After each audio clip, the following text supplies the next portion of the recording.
সালামু আলাইকুম এভরিওয়ান। তো আজকে ভিডিওটা একটু অন্যরকম ভিডিও হতে চলেছে। তো আমার হাতে দেখতেছেন একটা কলার কাঁদি। আসলে এটা কি কলা বলবো না আঙুরের কাঁদি বলবো, এটা আসলে আমি নিজেও বুঝতে পারতেছি না।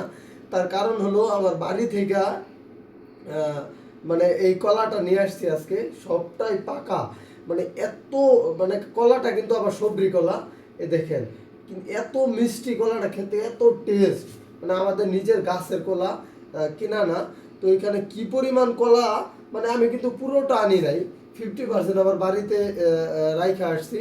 তো এই দেখেন এখানে কত হালি কলা হতে পারে, আপনারা একটু আইডিয়া করেন। আমার কাছে মনে হচ্ছে মিনিমাম 100 হালি কলা এখানে হবে। 100 হালি। একবার চিন্তা করেন যে একটা কলার কাঁদি কি পরিমাণ কলা। কিন্তু কলাগুলো একেবারে ছোট ছোট। এই গাছের এই জাতের কলাগুলো একটু ছোটই হয়, কিন্তু এটা কিন্তু অরিজিনাল সবরি কলা।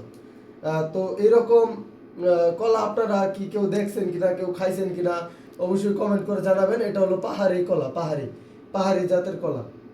সকলকে ধন্যবাদ।